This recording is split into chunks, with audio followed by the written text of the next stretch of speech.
देखिए बच्चों, ये क्वेश्चन सीबीएसई में 2023 में एक बार पूछा जा चुका है। इम्पोर्टेंट क्वेश्चन है, फिर से पूछा जा सकता है। आइए इसको समझते हैं। ठीक है, तो देखिए क्वेश्चन क्या है।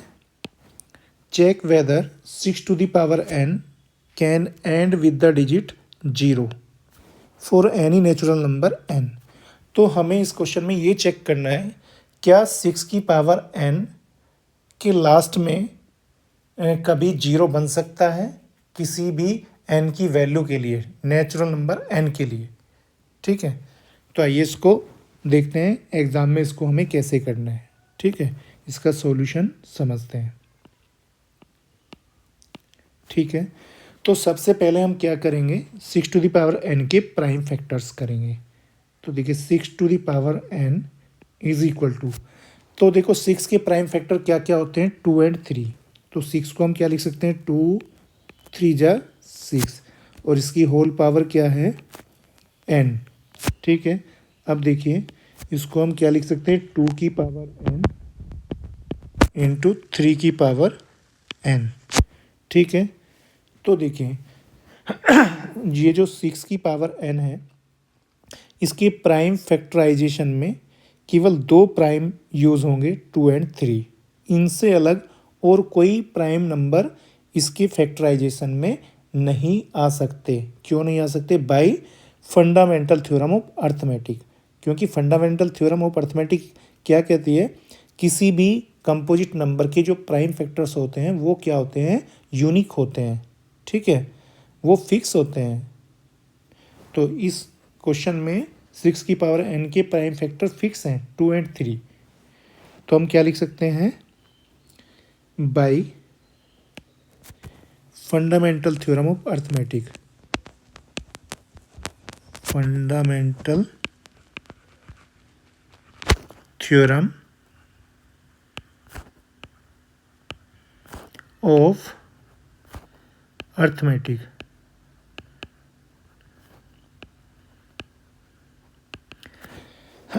तो by fundamental theorem of arithmetic हम क्या कह सकते हैं, 6 to the power n has only 2 primes, 2 and 3 in its prime factorization। Prime factorization. ठीक है, तो देखिए फंडामेंटल थ्योरम ऑफ अर्थमेटिक क्या कहती है, 6 की पावर n में केवल 2 प्राइम नंबर यूज होते हैं, 2 और 3। ठीक है, अब देखिए अगर किसी नंबर के लास्ट में 0 होती है, ठीक है 0 बनती है, तो उस नंबर के प्राइम फैक्टराइजेशन में 2 प्राइम होने ज़रूरी हैं। कौन कौन से, एक तो 2 होना चाहिए और एक 5। अगर 2 और 5 दोनों हैं उसके प्राइम फैक्टराइजेशन में, तब उस नंबर के लास्ट में 0 बन सकती है, अदरवाइज 0 नहीं बन सकती। तो हम यहाँ पर क्या कह सकते हैं, देखिए in the factorization, in the क्या कह सकते हैं, in the prime factorization, prime factorisation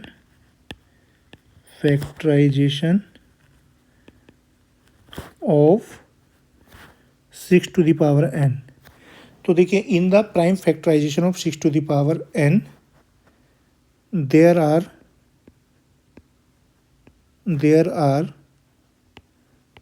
not both prime, they are not both primes 2 और 5। देखिए दोनों प्राइम तो नहीं है ना, केवल एक प्राइम है। तो देखिए 6 to the power n के प्राइम फैक्टराइजेशन में ये 2 और 5 दोनों प्राइम नहीं आ रहे हैं ना। ठीक है, तो हम क्या कह सकते हैं, therefore therefore 6 to the power n cannot end with 0, cannot end with 0 for any natural number n, for any natural number n। ठीक है, चाहे आप कोई सा भी नेचुरल नंबर n इसमें ले लीजिए 6 की पावर n में, कभी भी उसके लास्ट में 0 नहीं बन सकता। ठीक है, बस इतना सा ही इसका सॉल्यूशन होता है। ठीक है, और ये 2 नंबर में क्वेश्चन आता है। बात समझ में आ गई। कुछ स्टूडेंट क्या करते हैं, इसको 6 इसमें n की वैल्यू पुट करके देखते हैं। जैसे n की वैल्यू 1 पुट करेंगे तो इसकी वैल्यू 6 आ गई, n की वैल्यू 2 पुट की तो इसकी वैल्यू 36 आ जाएगी, और n की वैल्यू 3 रखेंगे तो इसकी वैल्यू कितनी आ जाएगी, 216। और बता देते हैं कि 6 टू द पावर n के लास्ट में कभी भी 0 नहीं आएगी। तो देखिए, इसमें कहीं भी फंडामेंटल थ्योरम तो यूज़ नहीं हुई है ना, और ये क्वेश्चन इसलिए दिया जाता है ताकि स्टूडेंट्स ये पता चल जाए कि स्टूडेंट को फंडामेंटल थ्योरम ऑफ अर्थमेटिक आती है या नहीं आती है। तो इसको जब भी आप करेंगे, इसमें इस क्वेश्चन में एक तो आपको फंडामेंटल थ्योरम ऑफ अर्थमेटिक ये वाला सेंटेंस आपको लिखना ज़रूरी है। अगर ये वाला सेंटेंस टीचर को उसमें नहीं दिखता है तो वो उसमें मार्क्स नहीं देगा। ठीक है, बात समझ में आ गई।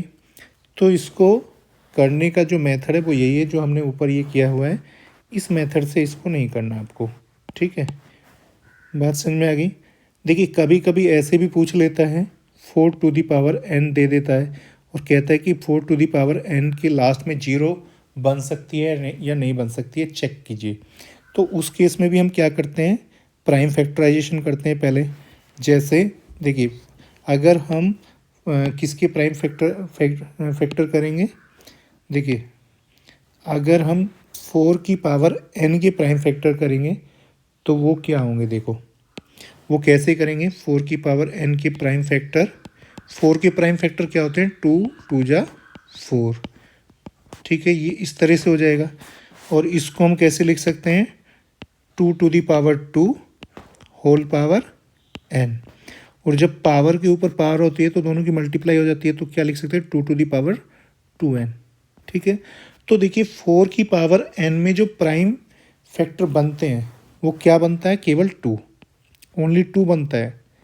ठीक है, जैसे 6 की पावर n में 2 प्राइम फैक्टर बने थे, 2 और 3, इसमें केवल 1 बनता है, 2। तो इसमें भी हमें क्या लिखना होगा, by fundamental theorem of arithmetic 4 to the power n has only 1 prime 2 in its prime factorization. ठीक है, और उसके बाद हम क्या लिखेंगे, in the prime factorization of 2 to the power 4 to the power n, in the prime factorization of 4 to the power n there are not both primes 2 and 5। दोनों prime नहीं है ना इसके प्राइम फैक्टराइजेशन में, 2 एंड 5। देयरफॉर इसलिए 4 to the power n can not end with 0। ठीक है, इसलिए 4 टू दी पावर n के लास्ट में कभी भी 0 नहीं बनेगी।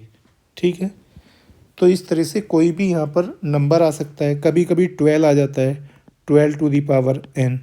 तो इसमें चेक करने के लिए बोलते हैं कि 12 टू दी पावर n के लास्ट में 0 बनेगी या नहीं बनेगी, ये चेक कर कीजिए। तो इसमें भी हम फंडामेंटल थ्योरम ऑफ अर्थमेटिक का यूज़ करेंगे। तो प्राइम फैक्टर क्या करते हैं 12 के, 2 2 जा 4, 4 3 जा 12।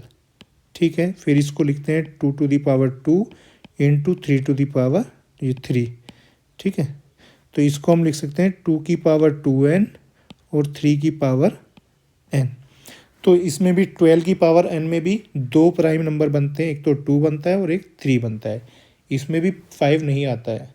ठीक है, तो जिस नंबर के प्राइम फैक्टराइजेशन में 2 एंड 5 दोनों नहीं आते हैं तो वो उस नंबर के लास्ट में कभी भी 0 नहीं बन सकता। ठीक है।